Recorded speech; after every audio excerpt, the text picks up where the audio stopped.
Magandang araw mga ka-fact finders. Welcome sa FactBet Podcast. Mga usapang pak na pak at bet na bet.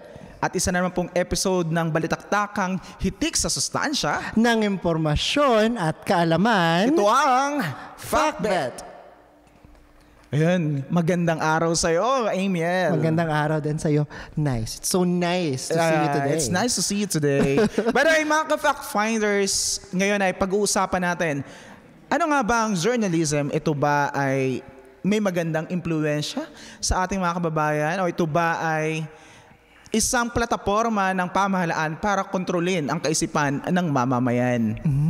So ito ba ay isang watchdog or guard dog? Okay. Tama. What do you think? Nice. But can we name some of the multimedia or the media companies na meron tayo dito sa Pilipinas? Of course, we have ABS-CBN, the GMA7.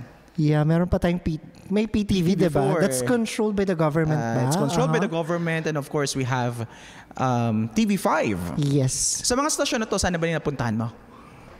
ABS-CBN at GMA. Nakapunta ka na ng GMA at ABS-CBN. Yeah, ako rin ABS-CBN, GMA, and TV5. And actually, nakapag-perform na tayo doon sa ilan sa mga TV networks na yan. So, anyway, I was able to meet some of, not just the artists, but also the journalists. Great. Yung TV5 kasi dinadaanan ko lang. Yan ba yung may nasa may Caloocan or Novaliches? Sa Novaliches. Ako naman dyan ako nag-OJT sa TV5. Kaya nakita ko dati dyan yung mga iba't ibang journalists. Si Cheryl Cosem, nung lumipat siya mula sa ABS-CBN papunta ng TV5. But, we're talking about the broadcasters, announcers, and different media platforms. But of course, let's define what is journalism, what is watchdog, what is guard dog, at paano ito nakaka-impluwensya sa mga tagapanood, sa mga tagapakinig, at sa mga mambabasa. Of course, we have the tri-media. What are the tri-media, Email? So, meron tayong newspaper, television and radio. Diba? At kontrolado ng pamahalaan maaari o maaring kontrolado ng ilan sa mga makapangyarihang tao. Yes.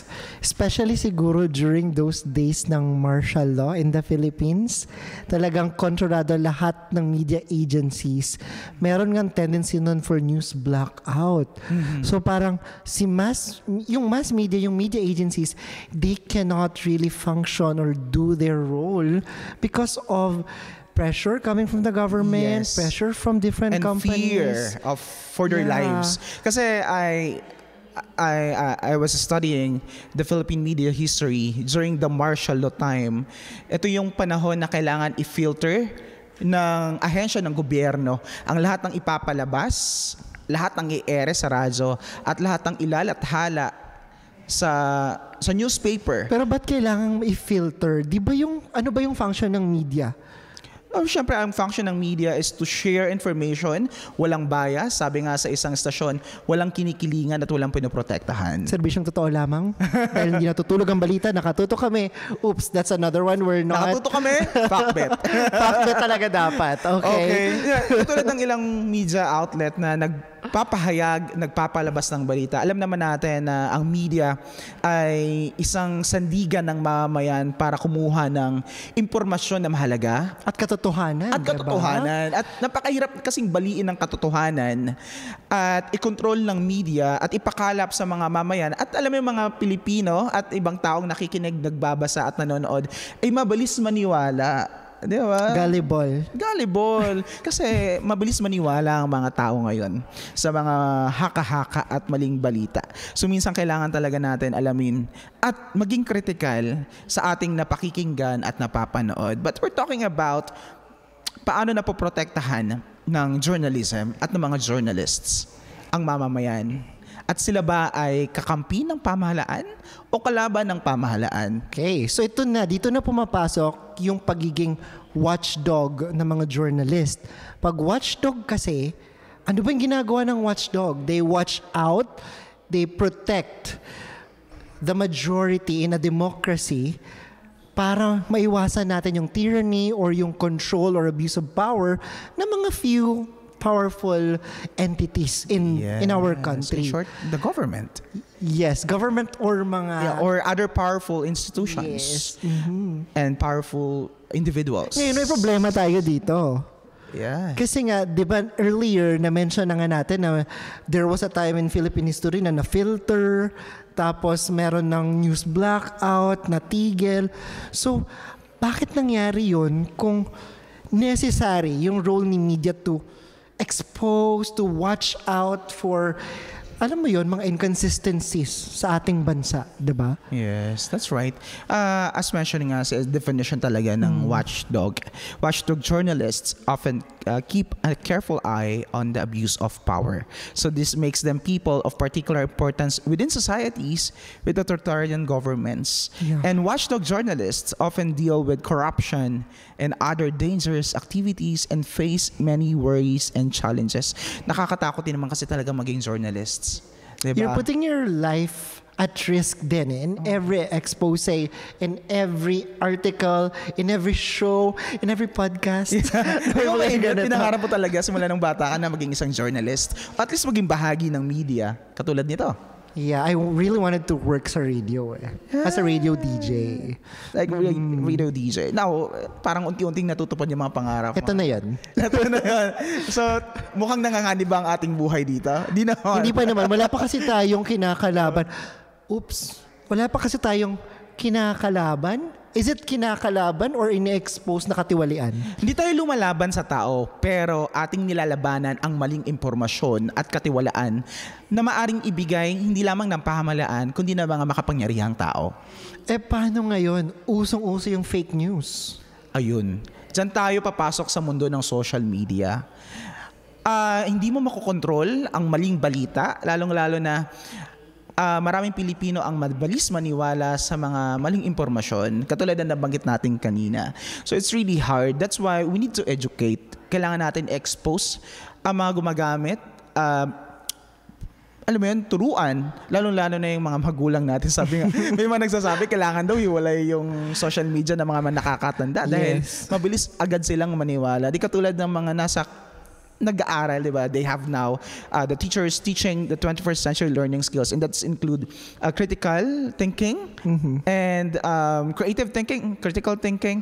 So ngayon pa lang, yung mga bata ay nade-disseminate na at talagang nahihimay-himay kung ano yung totoong balita sa hindi. Pero yun din, may problema din tayo doon because as we can see right now, ngayon sa Pilipinas, may mga media institutions who are being pressured or being hindered from doing their roles.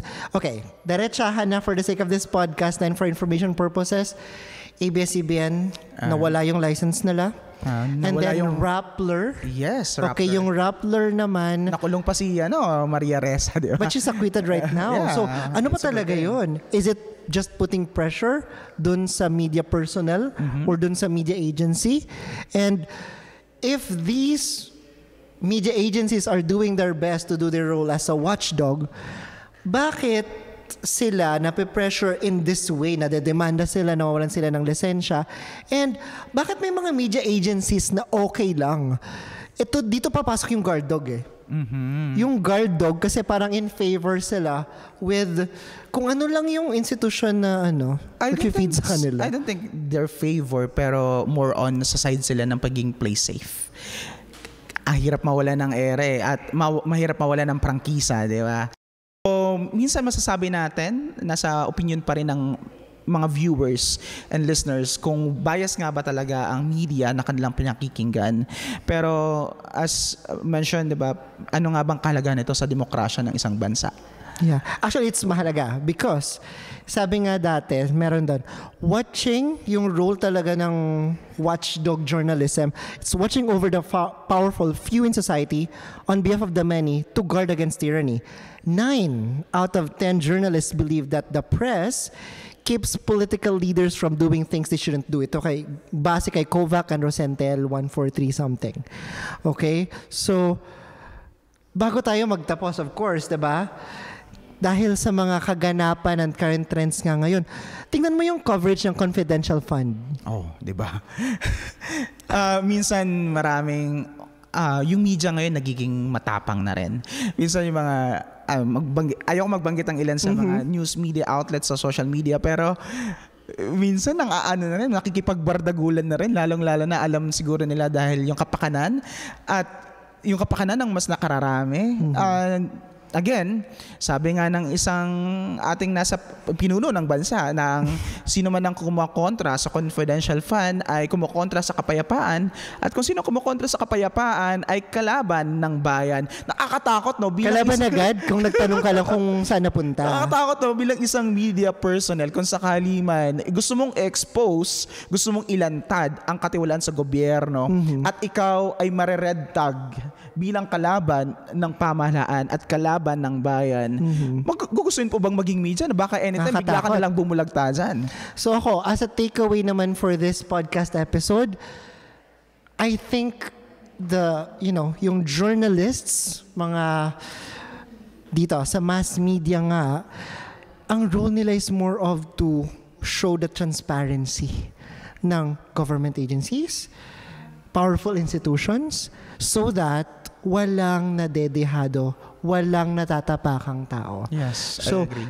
That is where it is a watchdog. And hopefully, hindi maging guard dog at mag-agree na lang, mag-play safe, maging walang pake sa kung ano man yung katotohanan. So, that's my takeaway. Yes, my takeaway, unang-una, bumalik tayo sa lahat ng mga journalists at sa lahat ng nangangarap na maging bahagi ng media. Bumalik tayo sa pagiging bata at balikin natin yung pangarap natin, bakit natin gustong maging bahagi ng media at maging isang journalist. Hindi ba dahil may nag-udyok sa atin na mabago ang sistema ng pamahalaan, mabago ang kalagayan ng lipunan, at magkaroon ng impact hindi lamang sa pamilya mo, no? Hindi lamang sa bansa, kundi paano mas makikilala ang isang Pilipinas na malinis at nagtutulungan para umungat mula sa laylayan.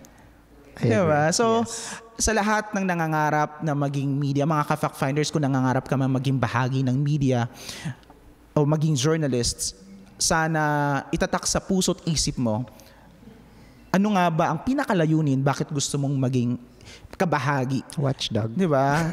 To be a watchdog. Hindi para kalabanin kung sino man ang pamahalaan, hindi para kalabanin ang isang institusyon o ang isang taong makapangyarihan, kundi para pumanig sa totoo, sa katotohanan, diba? Maging patas sa lahat, walang inaapakang tao. Fair, balanced news. Yes. Truth. At syempre, lagi tayong maging mabuti sa lahat ng pagkakataon. Diba? Iba kasi yung pagiging mabuti sa isang pagiging wasto.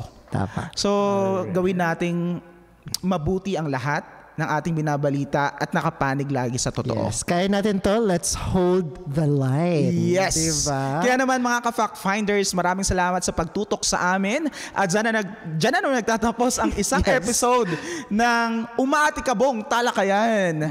Mga usaping pak na pak at bet na bet. Ito ang Fact Bet.